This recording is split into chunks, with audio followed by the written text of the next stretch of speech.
10th grade, English, lesson number 1, personality development. Reading. Attitude is altitude.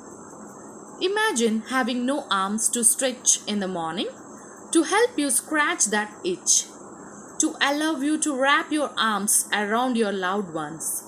Imagine having no legs to kick pebbles down the street, to walk or run, to bicycle or skateboard, or get you from point A to point B. Then imagine both at once, which is what Nick Vujicic has faced his whole life. Have you heard something like this before?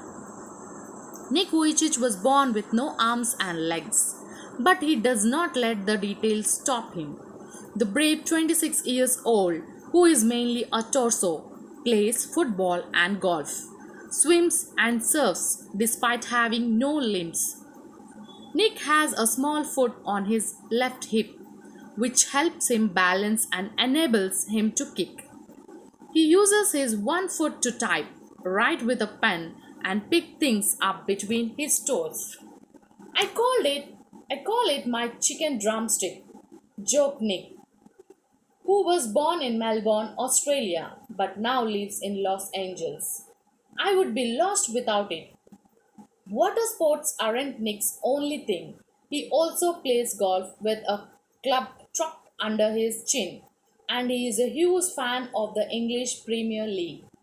His parents decided not to send him to a special school, a decision he said was very hard for him, but which may have been the best decision they could have made for him.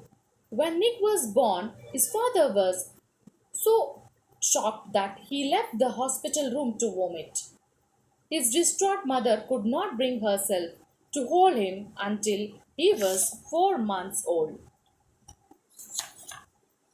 His disability came without any medical explanation, a rare occurrence called phocomelia, and Nick and his parents spent many years asking why this cruel trick would happen to them.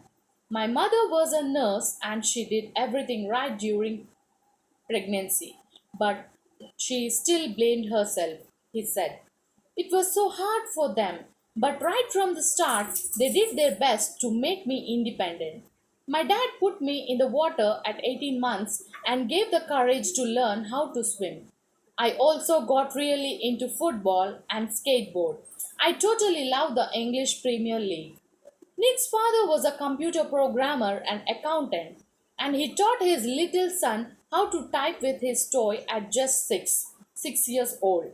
His mom invented a special plastic device that meant he could hold a pen and pencil. Despite the risk of being bullied, his parents insisted on his attending mainstream school. It was the best decision they could have made for me, adds Nick, who later achieved a degree in financial planning and real estate. It was very hard, but it gave me independence. Nick, who was teased and bullied, had an electrical wheelchair for mobility and a team of carers to help him. I was deeply depressed when I was 8 years old, he said. I went to my mom crying and told her I wanted to kill myself. I felt cold and bitter.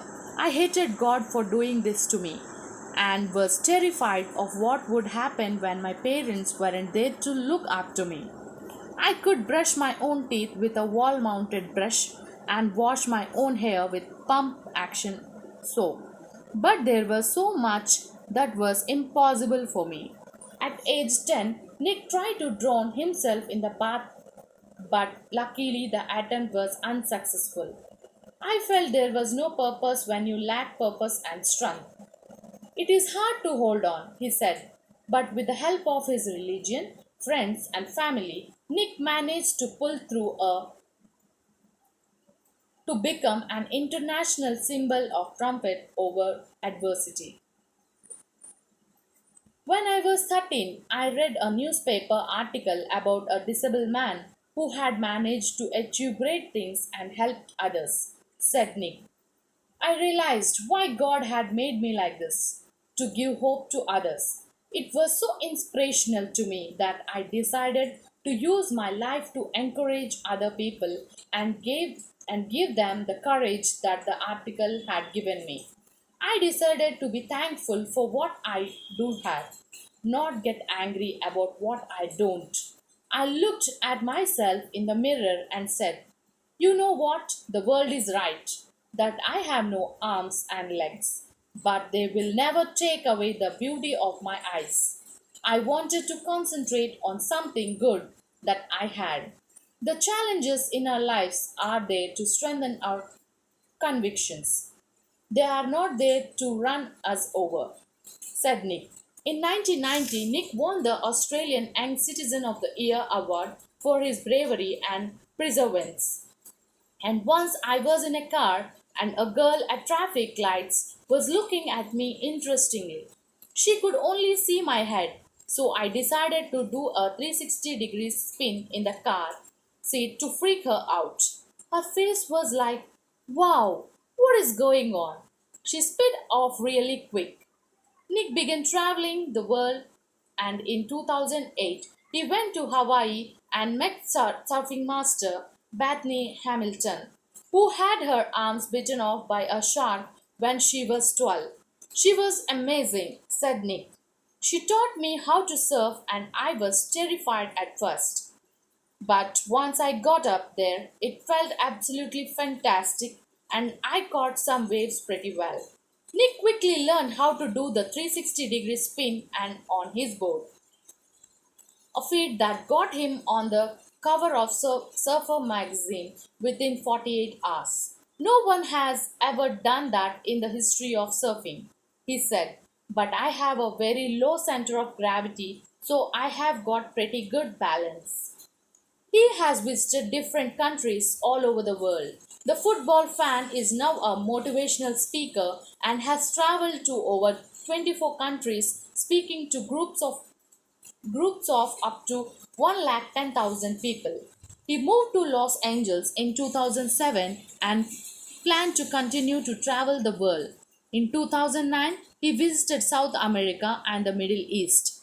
In 2008, Kenya Miyahara, a beautiful young girl whose mother was a Mexican and whose father was a Japanese, attended to meeting where Nick was the guest speaker in Texas.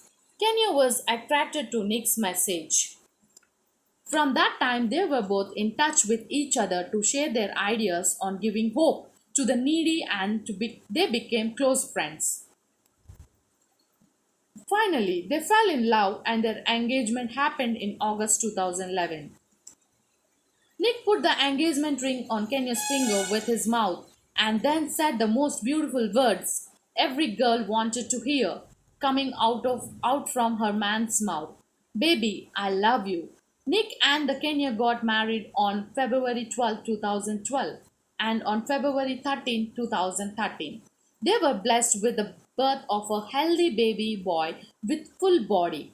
Nick and Kenya wrote an inspirational book, Love Without Limits, together, and it was published in 2014. "If I fail, I try again and again and again." If you fail, are you going to try again? The human spirit can handle much worse than we realize.